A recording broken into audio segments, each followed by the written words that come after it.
Honorable Président de l'Assemblée nationale,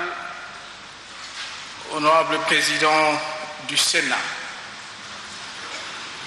Honorables députés et sénateurs, je suis devant vous ce jour, une fois de plus, afin de rendre compte de l'état de la nation. À ce sujet, comment ne pas évoquer, au seuil de mon propos, la catastrophe naturelle qui vient de connaître plusieurs villes et localités de notre pays, du fait des inondations causées par des pluies diluviennes et qui ont entraîné la perte de plusieurs dizaines de vies humaines. Au-delà des mesures déjà prises et de celles en cours pour prévenir et faire efficacement face à ce genre de situation à l'avenir, je tiens à exprimer, au nom de la nation attristée et en mon nom personnel, nos sincères condoléances à toutes les familles éprouvées. En mémoire de victimes de ces inondations, comme de ceux de nos compatriotes qui, au cours de l'année 2015, sont tombés sur les différents théâtres des opérations militaires ou nous ont quittés dans l'exercice de leurs charges publiques ou non, je vous prie, mesdames et messieurs, de vous lever, de garder une minute de silence.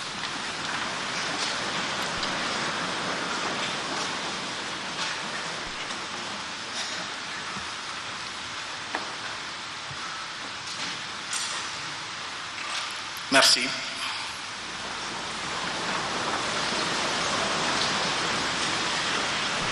Honorables députés et sénateurs, l'état de la nation congolaise ce lundi 14 décembre 2015 est pour le moins contrasté. L'embellie dans certains secteurs ne pouvant occulter les préoccupations légitimes de chacun de vous dans d'autres. Tel est cependant le sort commun à toutes les nations du monde. Motif de satisfaction, voire de fierté légitime, je commencerai par relever le fait qu'en dépit de multiples défis, demeure préservé l'héritage commun nous légué par les héros et martyrs de notre indépendance, à savoir un Congo uni, libre et véritablement souverain, dans les limites de ses frontières internationales héritées de la colonisation. Nous y sommes parvenus grâce à nos forces de défense et de sécurité et au concours de tous les Congolais, expression renouvelée de notre vouloir vivre collectif et de la complicité exemplaire entre le peuple et son armée. Dans le territoire de Beni, au Nord Kivu, les forces négatives défaites militairement il y a une année par nos vaillants forces armées sont passées de la guerre conventionnelle à des actes terroristes ciblés auxquels nos forces de défense et de sécurité s'emploient à mettre fin avec le concours actif et précieux de nos populations. La situation dans les zones frontalières du Nord Kivu et du Sud Kivu fait également l'objet d'une attention particulière de nos forces de sécurité en raison du flux de réfugiés en provenance du Burundi. La même approche prudentielle et préventive est de mise dans les localités frontalières avec la République centrafricaine, pays où nous avons été amenés à dépêcher une unité de nos forces armées afin de contribuer sous l'égide des Nations Unies à la normalisation de la situation politique et sécuritaire. Nous félicitons ici tous les éléments de cette unité dont l'efficacité opérationnelle reconnu de tous au niveau de la communauté internationale inspire estime et considération. Fidèle à son hospitalité légendaire et à sa vocation régionale et africaine, notre pays sera toujours aux côtés de nos frères et sœurs d'autres pays en détresse, tout en prenant les dispositions qui s'imposent pour prévenir toute atteinte à sa propre sécurité et à celle de ses habitants.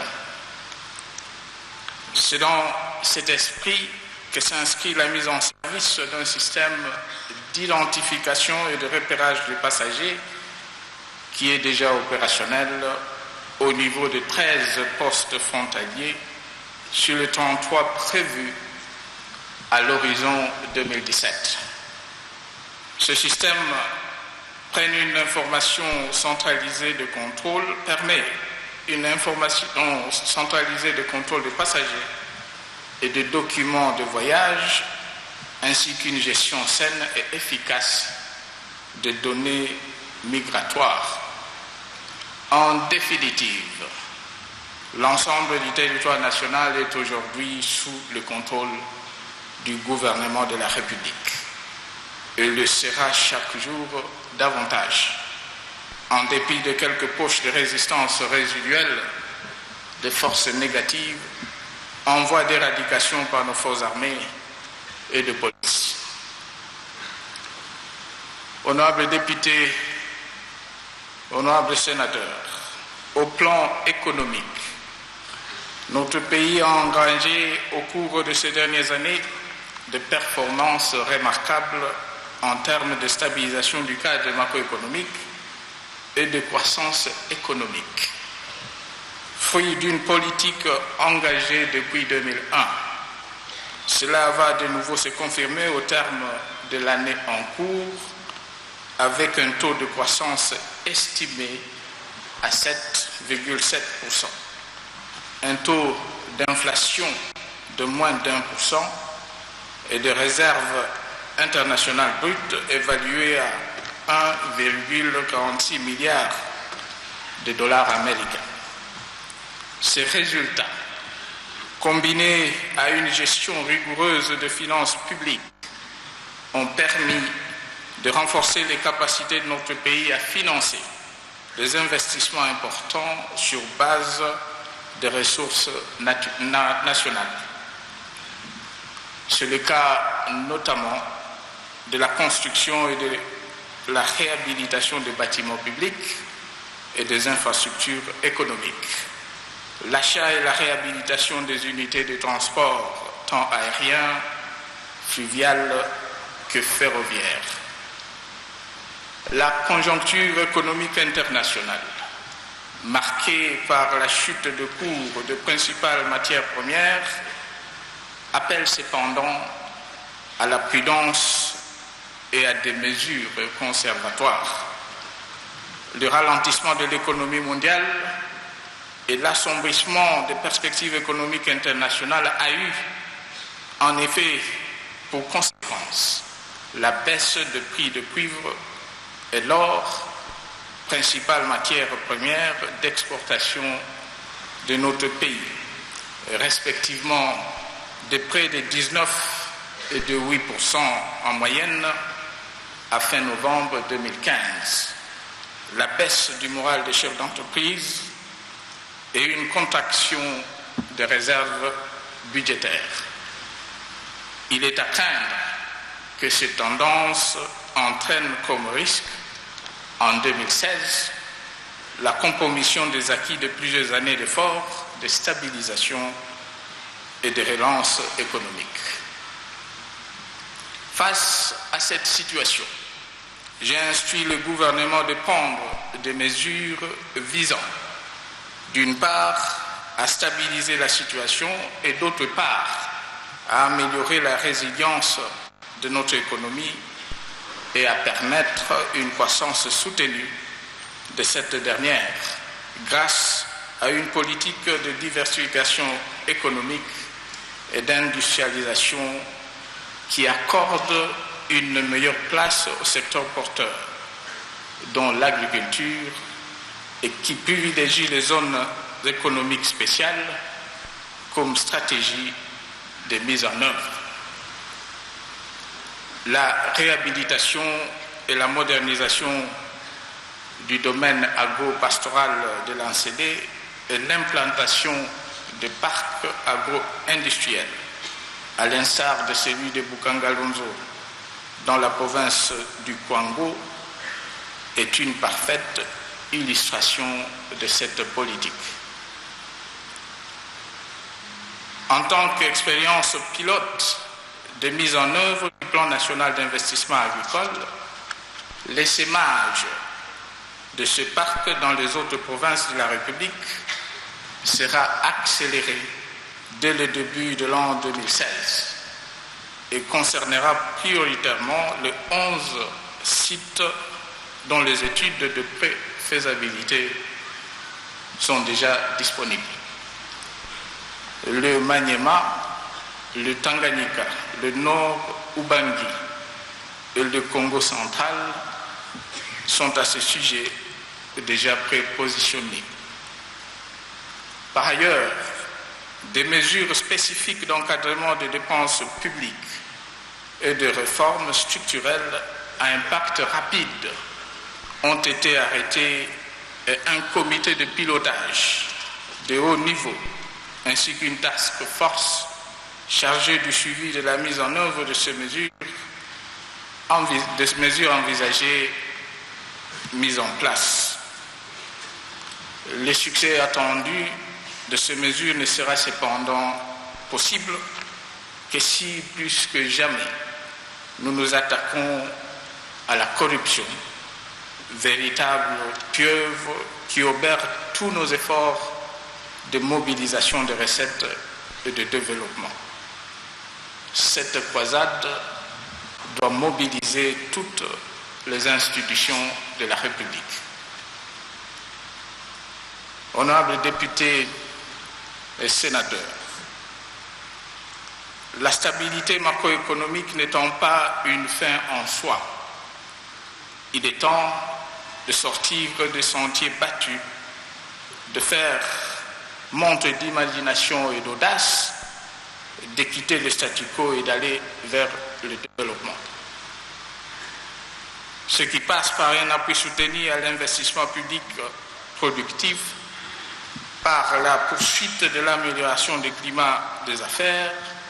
afin de stimuler l'investissement national et attirer plus d'investissements directs étrangers, et par l'exploration de sources nouvelles et innovantes de financement extérieur, sans omettre la possibilité de mobilisation de l'épargne interne. L'impératif de l'adoption d'une loi spécifique sur le partenariat public-privé s'inscrit dans cette même perspective. Il en est de même du positionnement de petites et moyennes entreprises comme un des principaux moteurs de la nouvelle politique économique du pays et qui devra se concrétiser par le renforcement des mécanismes d'appui et de financement à l'entrepreneuriat local, particulièrement celui des jeunes et des femmes. C'est à ce prix que nous consoliderons nos efforts actuels de croissance en rendant celle-ci plus inclusive,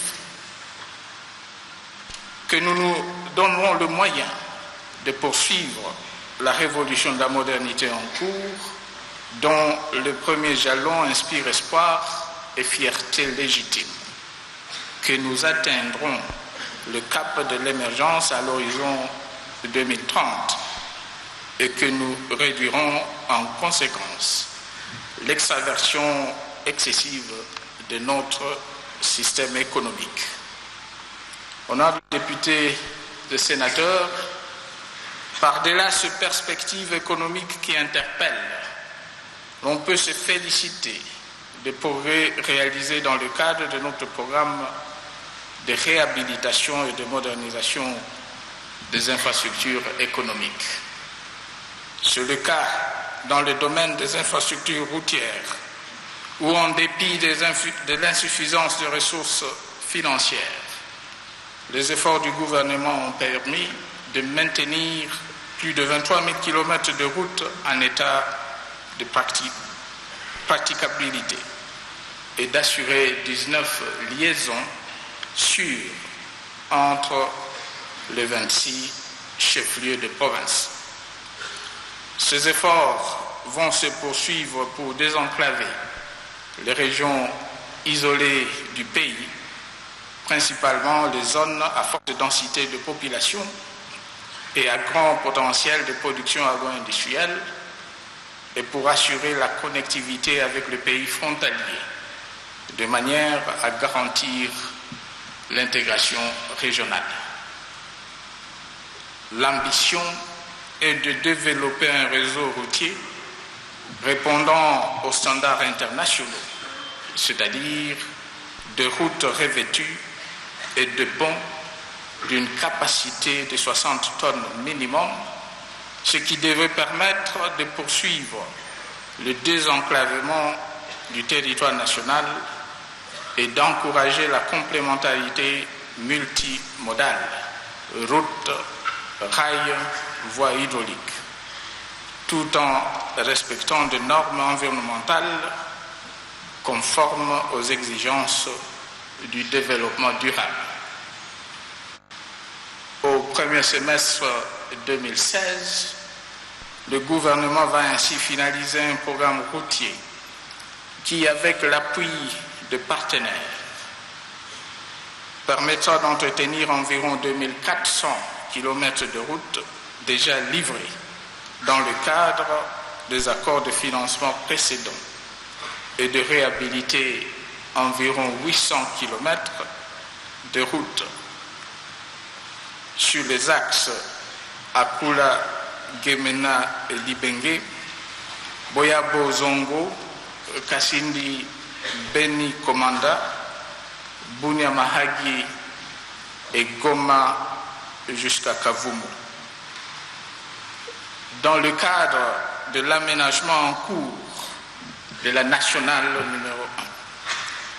1, il est prévu le bitumage de tronçons Pont-Louvois, Chikapa et Chikapa-Kamwesha, avec aménagement de voies secondaires et quelques infrastructures connexes, écoles, centres de santé, marchés et infrastructures de stockage de produits agricoles. Dans le cadre de la facilitation des échanges frontaliers,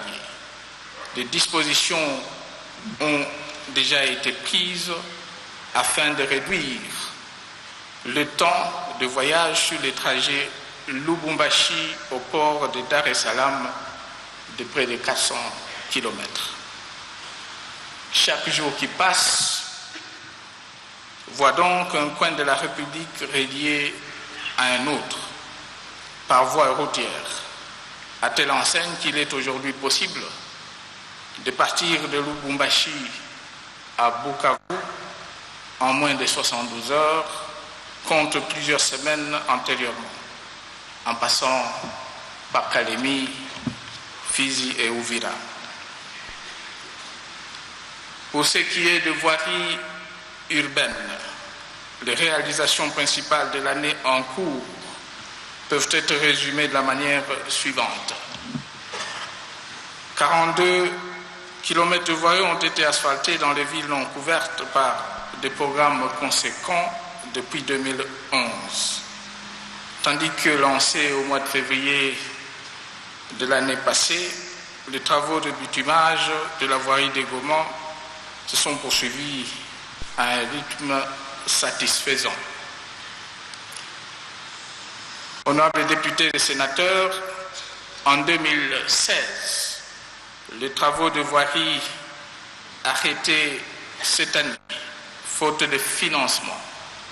vont reprendre avec vigueur dans plusieurs chefs-lieux de province. Un accent particulier a été mis également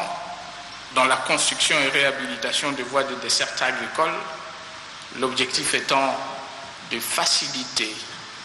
l'acheminement des produits agricoles de centres de production vers les centres de consommation. Il s'agit notamment de la réhabilitation de plus ou moins 2000 km de routes dans les ex-provinces de Bandundu, Kasaï oriental, province orientale et le Bas-Congo. Dans le secteur du transport aérien, il y a lieu de signaler l'amélioration de la sécurité aérienne à travers l'augmentation du taux de couverture en radiocommunication de l'espace aérien, qui est passé de 20% en 2013 à 75% en 2015, avec pour objectif d'atteindre 95% d'ici mars 2016. Désormais, la République démocratique du Congo n'inspire plus la frayeur au personnel navigant des aéronefs en ligne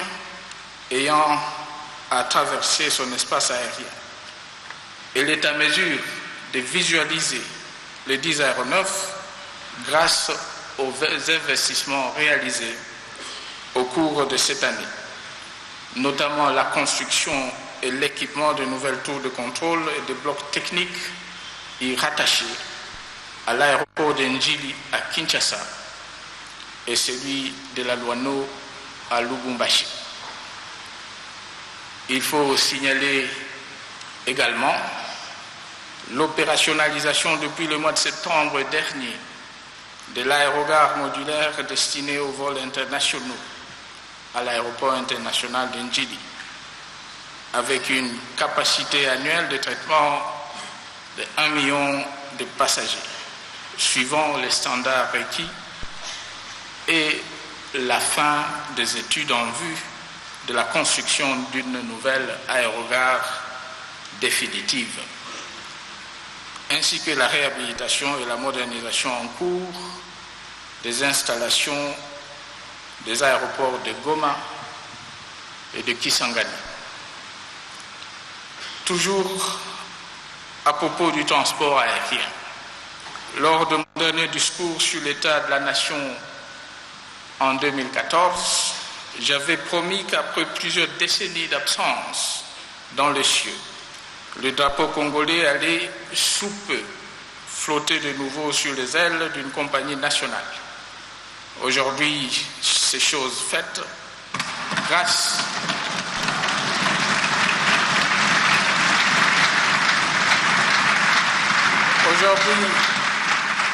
Aujourd'hui, c'est chose faite grâce à l'acquisition de 2 aéronefs de la nouvelle compagnie nationale Congo Airways. Le démarrage de vols commerciaux de ce nouveau né de l'aviation congolaise est intervenu au mois d'octobre de cette année, entraînant non seulement l'augmentation sensible de la capacité de desserte en transport aérien, mais aussi la réduction de la pression tarifaire de plus de 50%. Honorables députés, honorables sénateurs, l'effort d'investissement et d'amélioration des conditions de transport aérien vont se poursuivre avec l'acquisition projetée en 2016 de 2 à 4 aéronefs. Dans le secteur du transport fluvial, la réhabilitation de l'unité flottante ITB Kokolo a permis de relancer le trafic de personnes et de marchandises sur le fleuve Congo depuis le mois de septembre de cette année et de réduire de 28 à 17 jours la durée du voyage ainsi que la pénibilité de celui-ci sur les tronçons Kinshasa-Kisangani. Seul du bateau MS Gungu en phase de finition fera de même sur les affluents du fleuve à partir de l'année 2016.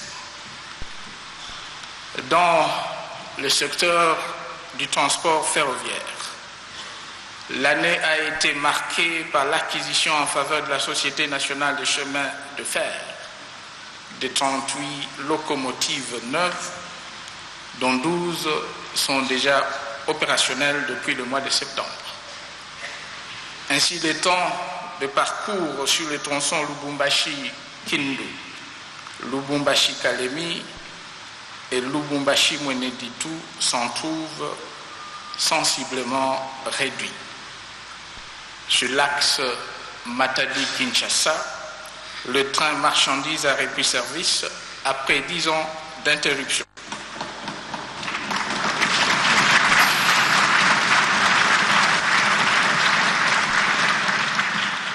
Tandis que de voitures à passagers modernes viennent d'être commandées, tant pour cet axe que pour le réseau SNCC. Dans le secteur de postes, télécommunications et nouvelles technologies de l'information et des communications, le déploiement du réseau backbone à fibre optique se poursuivit avec la phase Kinshasa-Kasumbalesa via Lubumbashi, soit sur une distance de 3300 km. L'inauguration de cette phase aura lieu incessamment et permettra de relier notre pays à la Zambie. Notre vision à moyen terme de couvrir environ 30 millions de lignes fixes ou mobiles d'ici 2016 est donc réalisable. Par ailleurs, l'informatisation de l'administration publique, des services spécialisés et des postes frontaliers, l'amélioration de la gouvernance et de la concurrence électronique, la régulation des marchés, la réforme du cadre légal, le passage de la télévision analogique à la télévision numérique ont aussi connu des développements considérables. Bien plus, au moment où le processus de décentralisation connaît une accélération, il était impératif que le secteur de poste soit considéré comme un pivot de l'intégration de nos 26 provinces et pour mieux faire connaître notre pays au monde. La relance de ce secteur a commencé en 2015 et se poursuivra au courant de l'an 2016. Honorables députés et sénateurs, dans le secteur de la santé, les efforts engagés par le gouvernement en termes de construction ou réhabilitation des hôpitaux et centres de santé, d'équipement des infrastructures sanitaires et de mise en place de mécanismes d'approvisionnement réguliers en médicaments essentiels ont permis à notre pays d'être déclaré pays sans polio par l'OMS depuis le mois de novembre de cette année.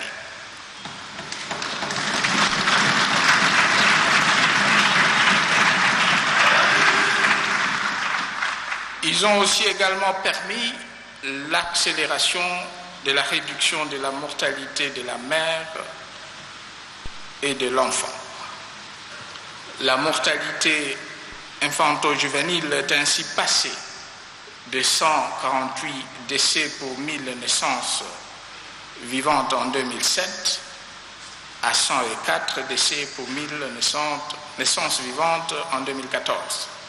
soit une réduction de près de 30%. Quant à la mortalité maternelle, son ratio est passé de 1200 décès pour 100 000 naissances en 2001 à 846 décès pour 100 000 naissances vivantes en 2014. Dans le domaine de l'enseignement, l'amélioration des conditions de scolarisation et d'apprentissage de nos enfants s'est poursuivi sans relâche. L'objectif ultime demeurant l'accroissement de l'accès à l'éducation sur fond de promotion de l'égalité, de chance à tous les niveaux d'éducation de base pour les filles, les enfants en difficulté, vulnérables ou défavorisés, ainsi que l'amélioration de la qualité des enseignements et des apprentissages. S'agissant de l'accès à l'éducation, au niveau préscolaire, le taux des enfants enregistrés est passé de 280 000 en 2013-2014 à 340 000 en 2014-2015. Quant à l'enseignement primaire, à la faveur de la gratuité, il compte aujourd'hui 15,5 millions d'élèves contre 13,6 millions à la rentrée scolaire 2013-2014, tandis que 16,5 millions d'élèves sont attendus en 2016. Cette bonne performance s'explique par l'extension progressive de la gratuité, la prise en charge sur le budget de l'État des salaires de plus de 25 000 nouveaux enseignants et la distribution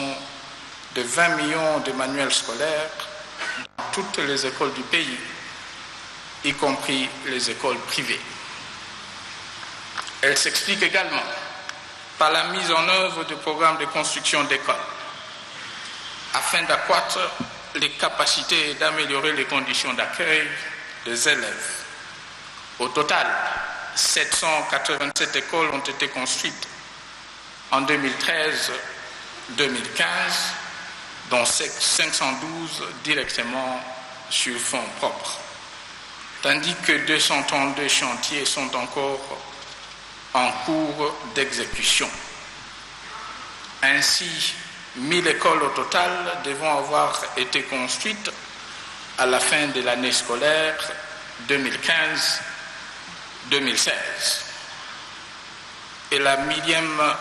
école devrait être livrée au cours du premier trimestre de l'an 2016. Honorables députés, honorables sénateurs, en ce qui concerne l'enseignement supérieur et universitaire, une réflexion en profondeur a été engagée à ma demande en vue de décider du type d'enseignement qui sied de mieux aux exigences de développement de notre pays. Un enseignement universitaire de masse mais fonctionnel ou un enseignement universitaire élitiste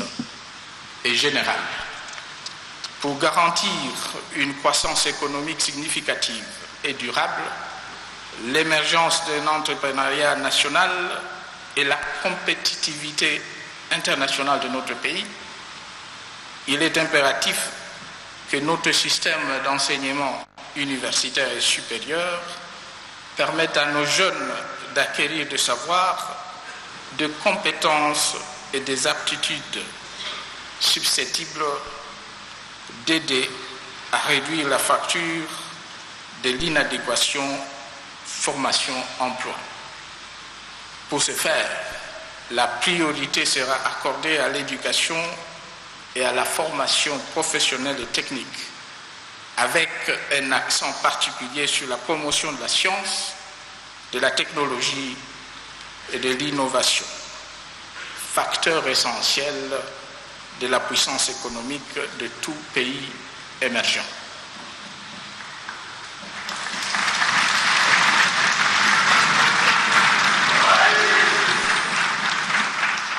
Enfin, en dépit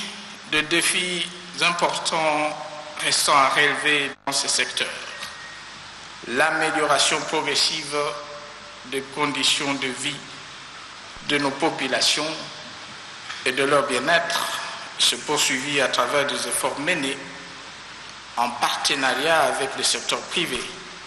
dans le domaine de l'approvisionnement en eau potable et en électricité, tant dans le milieu urbain que dans les milieux ruraux. Cette amélioration se fait à travers la réhabilitation des infrastructures existantes gérées par la SNEL et la Régie des eaux, la construction de nouvelles infrastructures, la recherche de solutions palliatives, notamment solaires, et l'importation d'énergie. Elle passe aussi par la réforme et la libéralisation du secteur de l'électricité et la construction et l'exploitation de centrales à moyenne puissance. Les projets spécifiques dans le secteur de l'électricité sont à court terme. La construction déjà achevée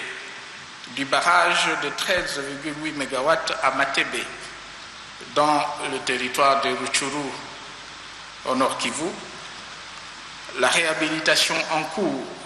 de centrales d'Inga, de Chopo, ainsi que de Seke Nzilo, qui devrait porter le productible de 800 MW à 1300 MW à fin 2016. La construction largement engagée de centrales de Zongo 2, de Kakobola et Katende, qui ensemble devraient produire près de 230 MW d'ici fin 2017, améliorant ainsi la desserte en électricité des populations des anciennes provinces du Bandundu, du Kasaï occidental, du Kasaï oriental et de Kinshasa. À moyen terme, il y a lieu de mentionner la construction d'Inga 3, base chute, devant produire 4800 MW, dont 2300 MW sont destinés à la satisfaction de la demande intérieure. L'entrée en opération de ces différents ouvrages devrait améliorer le taux de desserte en électricité de notre pays, qui, quoique étant passé de 9 à 15% ces 3 dernières années, reste encore faible par rapport à la moyenne africaine de 30%. Dans le secteur de l'eau, les travaux achevés au cours de l'année 2015 sont ceux de la réhabilitation et de renforcement des installations d'alimentation en eau potable dans plusieurs villes, dont la ville de Chikapa, Meneditu, Ngandajika, Lisala, Bulungu, Mashimanimba et Matadi. Sont en cours d'achèvement et devraient être livrés d'ici fin décembre ou juste après les travaux de réhabilitation et de renforcement des installations en eau potable à Mbujimaï, à Kinshasa et à Lubumbashi. Le taux de desserte nationale en eau potable, aujourd'hui de 26%, contre une moyenne africaine de 60%, devrait s'en trouver nettement amélioré. Honorables députés, honorables sénateurs, au courant de cette année qui s'achève, les droits de la femme ont connu une avancée significative dans notre pays suite à la promulgation de la loi du 1er août 2015 portant modalité d'application des droits de la femme et de la parité.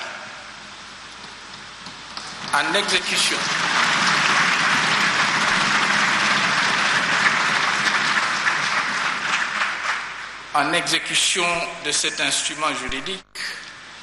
l'accès de la femme aux fonctions politiques s'est fortement amélioré avec la désignation de plus de 30% de femmes parmi les commissaires spéciaux du gouvernement.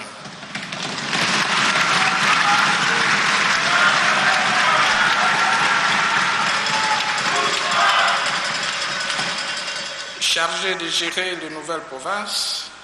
et je lance un appel aux partis politiques de poursuivre cet élan et de consolider cet acquis.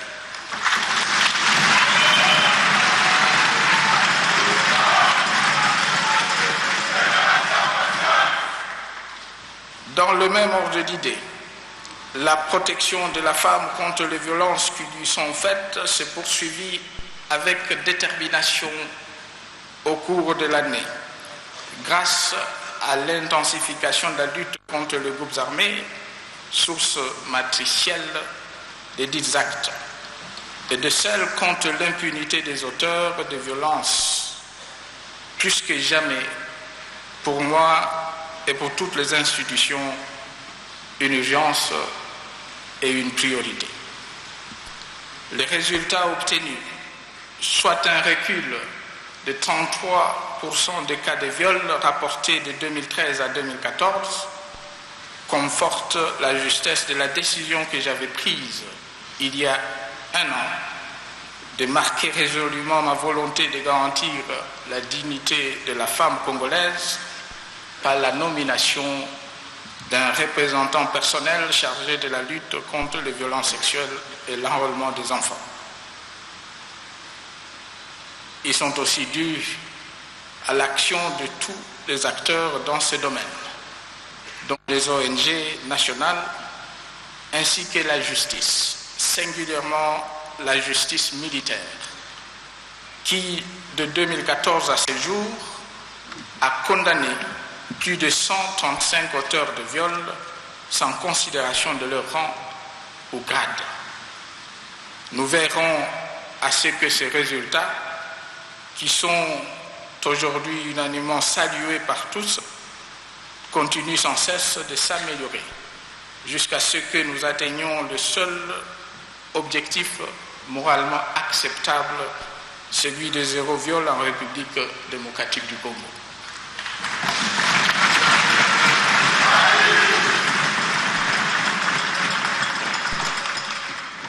Il en va de même de la protection de l'enfant qui sera renforcée à travers notamment l'adoption prochaine d'une législation appelée à clarifier les mécanismes de l'adoption internationale dans notre pays et à éviter que, sous des motivations d'ordre humanitaire, ces derniers ne deviennent, du fait des gens sans scrupules, une plaque tournante du répréhensible trafic d'êtres humains, comme cela a parfois été le cas dans une époque récente. Nous obligeons d'ailleurs de décréter, dans l'intérêt de nos enfants, un moratoire sur les adoptions internationales.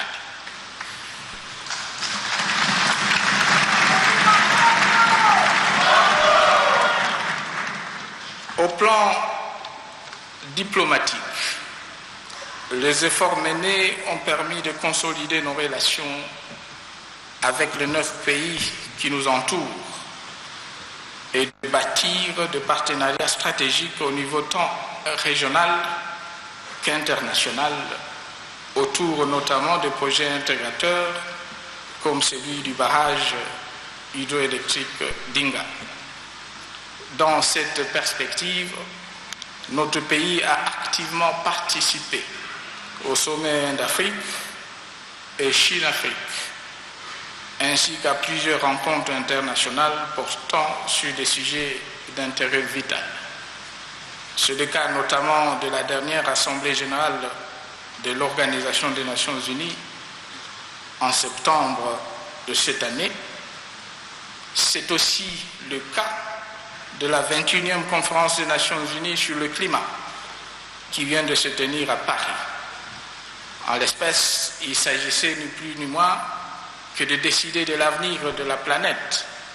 voire du sort de l'humanité. Nous sommes donc en droit de nous réjouir qu'après de longues et âpres négociations, cette conférence ait abouti à l'adoption à l'unanimité d'un accord universel, ambitieux, différencié, durable et juridiquement contraignant, assortis d'objectifs précis et d'engagements financiers conséquents. Honorables députés, honorables sénateurs, s'agissant de la réforme de l'État, je rends un hommage mérité aux honorables députés et sénateurs qui, au cours de l'année qui s'achève, ont doté le pays de plusieurs lois ayant rendu possible la nouvelle organisation territoriale et l'installation de 21 nouvelles provinces.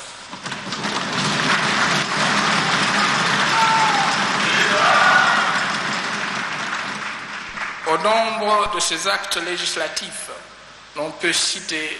la loi de programmation du 28 février 2015 déterminant les modalités d'installation de nouvelles provinces et la loi organique du mois de mars 2015 portant fixation des limites de provinces et celle de la ville de Kinshasa. La loi du 25 août 2015 fixant les statuts des chefs coutumiers,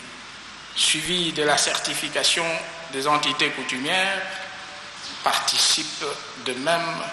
à l'approfondissement de notre processus de décentralisation.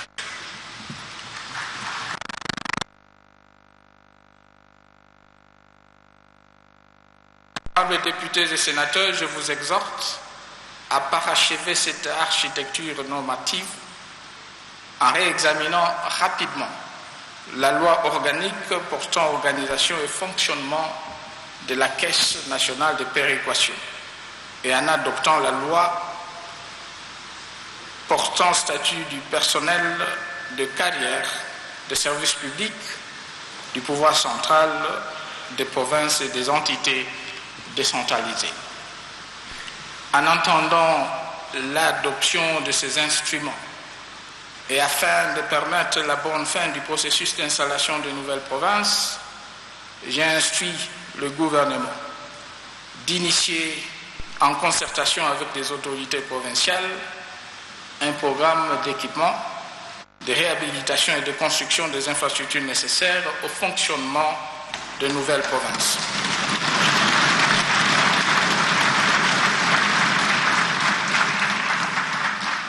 Et d'envisager un budget prévisionnel destiné au financement des travaux prioritaires de celles-ci. Honorables députés et sénateurs, au plan judiciaire, la réforme de l'État devra se poursuivre par la création de conditions d'installation de nouvelles hautes juridictions du pays, après la Cour constitutionnelle, à savoir la Cour de cassation et le Conseil d'État. Dans cette optique, l'adoption de la proposition de loi organique sur les juridictions de l'ordre administratif mérite de bénéficier de la diligence des honorables députés et sénateurs.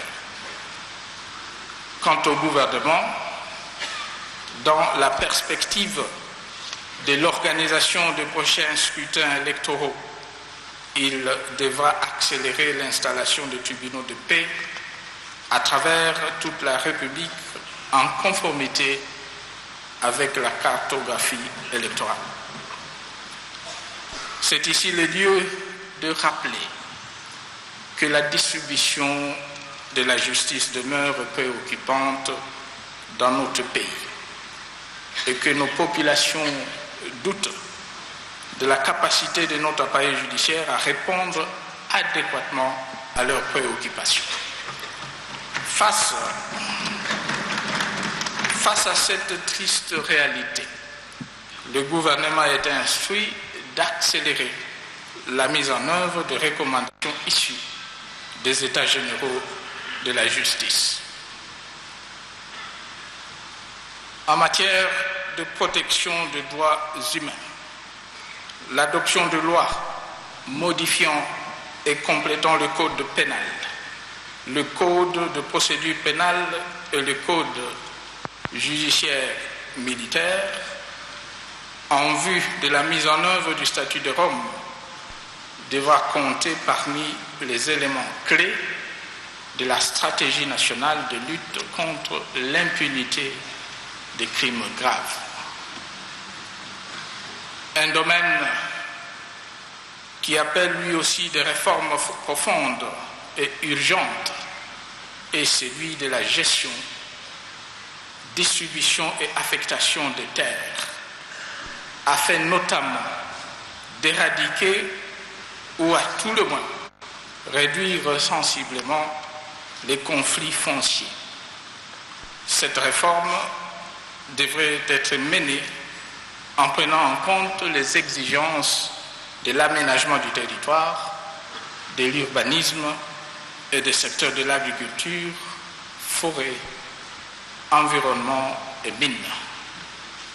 Elle implique aussi la modernisation des outils de gestion, un recours accru aux moyens électroniques ainsi que des sanctions sans appel à l'endroit des cadres et agents véreux et peu souciés des devoirs de leur charge. Honorables députés, honorables sénateurs, mesdames et messieurs, les progrès réalisés au cours de l'année 2015 l'ont été à la faveur de la paix et de la stabilité politique et économique retrouvée, sans lesquelles rien n'aurait été possible. Voilà pourquoi, au plan politique, tout en me félicitant de la mise en place de la nouvelle équipe de la Commission électorale nationale indépendante, et en vue de permettre à celle-ci d'accomplir sa mission à la satisfaction de tous, je viens d'engager la nation sur la voie du dialogue politique national inclusif.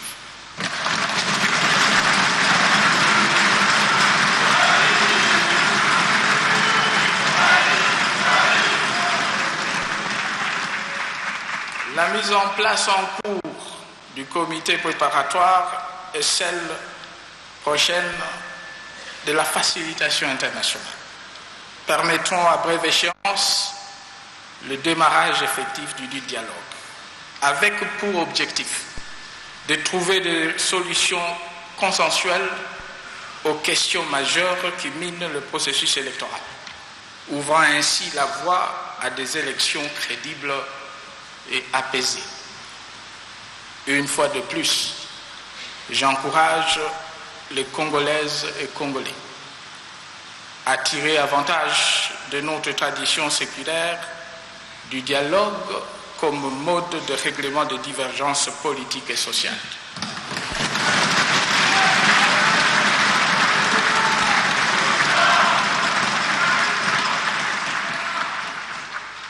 Ce n'est pas par la violence que nous réglerons nos divergences. Ce n'est pas non plus des Nations Unies, de l'Orient ou de l'Occident que viendront des solutions.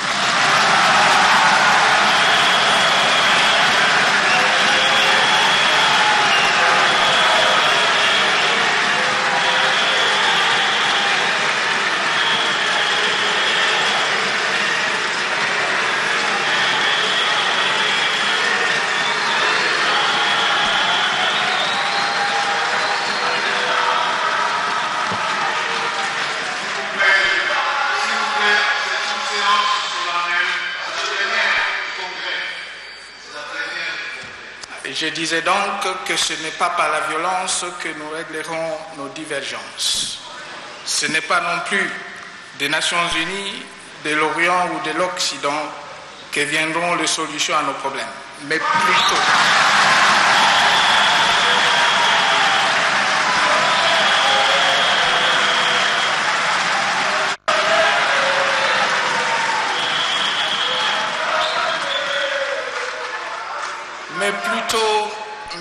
de nous-mêmes et par le dialogue entre les Congolaises et les Congolais, mus par...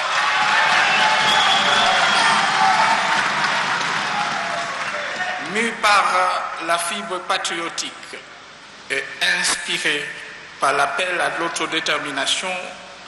et à l'autoprise en charge, toujours d'actualité, de nos deux héros nationaux, Patrice Emery Lumumba et Mzee Laurent Désiré Kabila.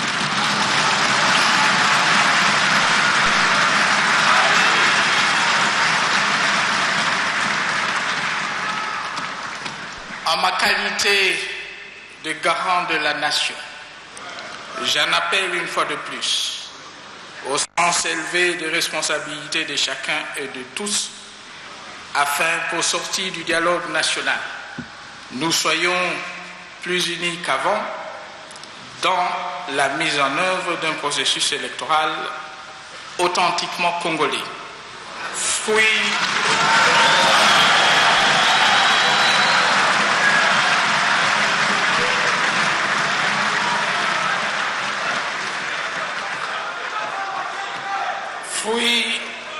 fruit d'un consensus librement dégagé, avec pour objectif la consolidation de notre jeune démocratie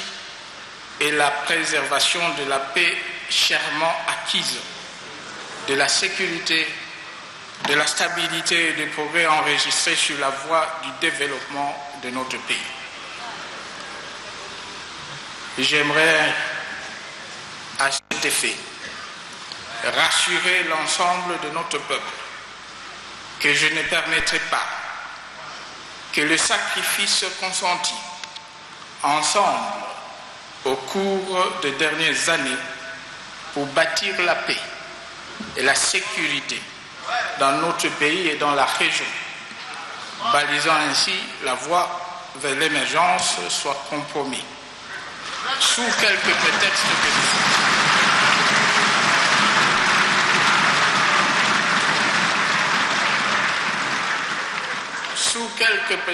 que ce soit par ceux qui, de mauvaise foi et de manière délibérée, choisiront de rester enfermés dans leur posture négativiste.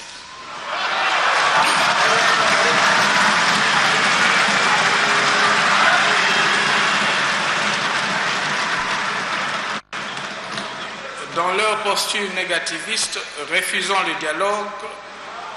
au profit de complots contre la République.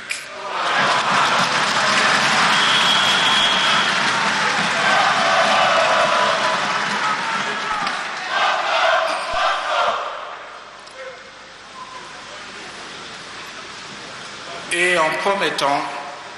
sang et sueur à notre peuple. Il n'y aura ni l'un ni l'autre.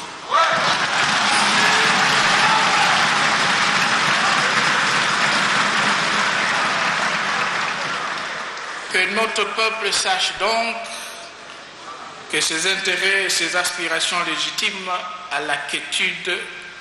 et au bien-être seront en tout temps et en toutes circonstances sauvegardés et promus par les institutions de la République.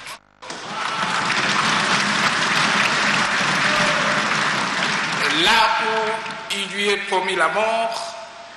nous l'assurons que tout sera mis en œuvre pour protéger la vie.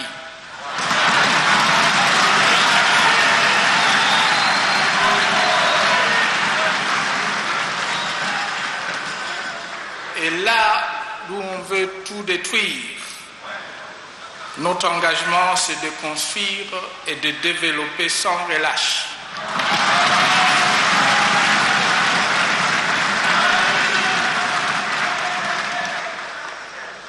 À notre peuple de choisir lors des élections lesquels des deux projets de société lui convient le mieux.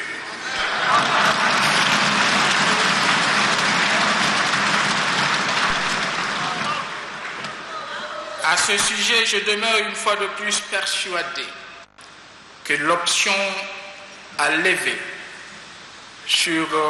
les modalités de vote prévues à l'article 47 de la loi électorale, à savoir soit le vote par bulletin à papier, soit le vote électronique, pourrait contribuer à réduire substantiellement le coût des opérations électorales.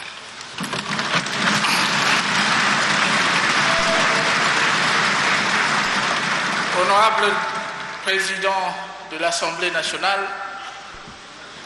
honorable Président du Sénat, honorables députés et sénateurs, Mesdames et Messieurs, au regard de ce tour d'horizon, les perspectives pour notre pays sont en définitive plus qu'encourageantes. À chacun de nous de contribuer à amplifier la tendance au cours des années à venir. Que Dieu bénisse la République démocratique du Congo. Mesdames et Messieurs, je vous remercie.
Excellence, Monsieur le Président de la République, nous venons tous de suivre avec une attention particulièrement soutenue votre discours sur l'état de la nation et nous vous en remercions très sincèrement. Honorables membres du Congrès, je vous rappelle, et vous le savez, conformément aux prescrits de l'article 77 de la Constitution, les messages du Président de la République devant les deux chambres du Parlement réunies en Congrès ne donnent lieu à aucun débat. L'ordre du jour étant ainsi épuisé, la séance est levée. Musique, garde à vous.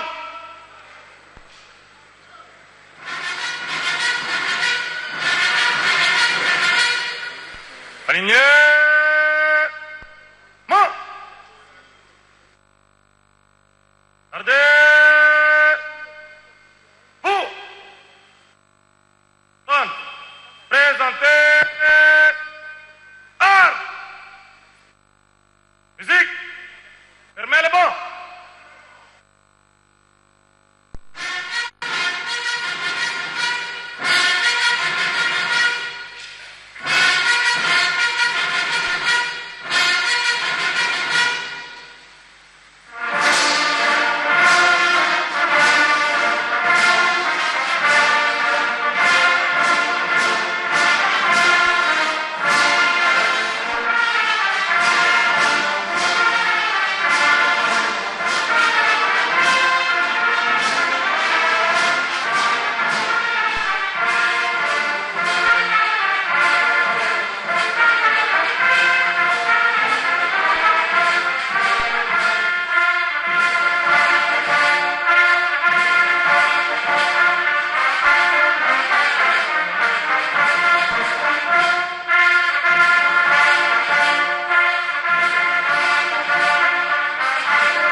lukumu zona monisa ti yateleka beto bandaka mbote pe manisa mbote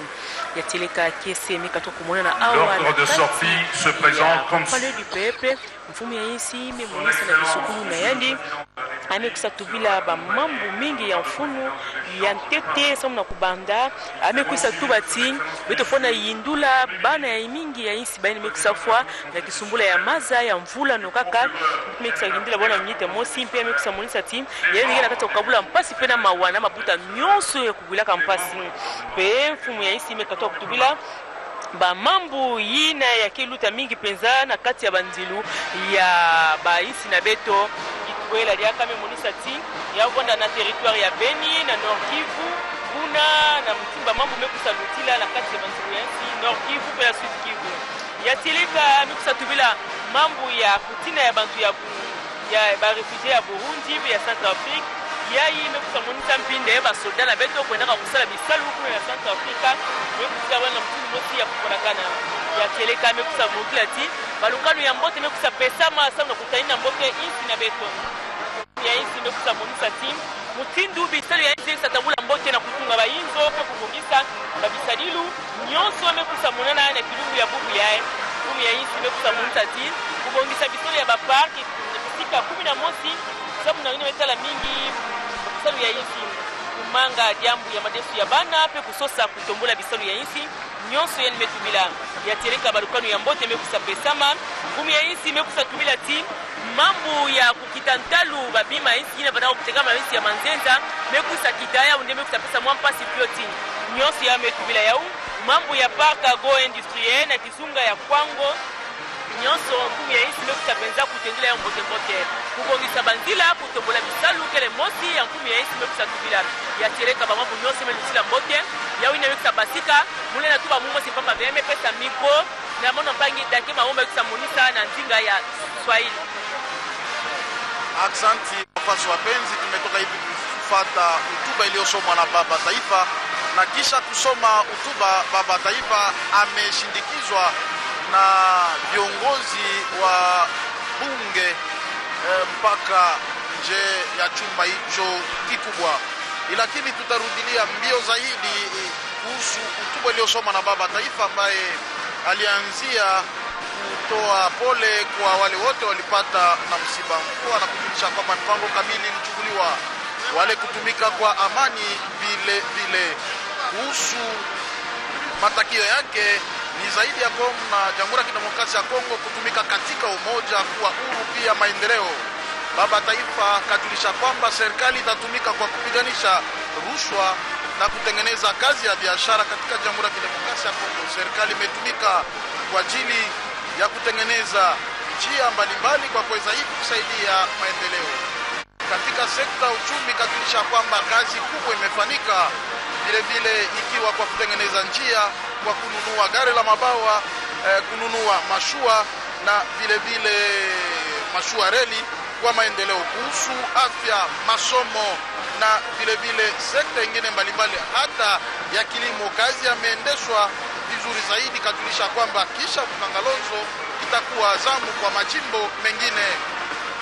kuweza hivi kazi kubwa kutumikishwa Kataja, Manyema, Tanganyika na vile kwa maendeleo kamili. Kuhusu umeme bila kusahau pia kazi imeendeshwa, na kuhusu sheria na kadhalika. Kajulisha kwamba ni vizuri wakongomani wote kujitolea kuunga mkono kuhusu sekta ya siasa kwa baraza la mazungumzo kuendelea vizuri zaidi. Sisi yote fasi moja na mafikiri mamoja, yote itasaidia kwa maendeleo. Kwa kifupi tunaweza hivi kujulisha hotuba iliyosomwa na baba taifa katika mkutano mkubwa kusema kongresi iliyowakusanisha wateule na wanaseneti kama hivyo desturi kila mwisho wa mwaka. Bwana Budibangu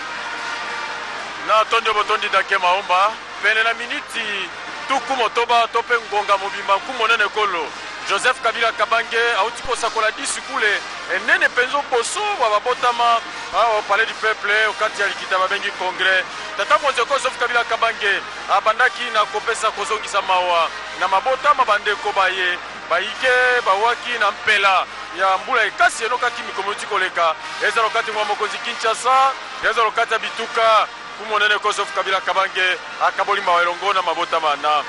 tata mokonzi ekolo alobeli mambi maike penza mai masalemi okati ekolo ya biso na pe maye makosalema mobu mozali koya mai matali misalami ya nkita tata mokonzi Joseph Kabila Kabange atasi lolenge kani mbongo wana solo ezali komonisa mokati ekolo ya biso lolenge asakola ko diskulu ya yo mobu koto ebale zomi na mine wana Joseph Kabila Kabange azali kozonga pe makita lingo lobete likita la lelo lesuki wana kumonena kei kasi mobu koto ebale zomi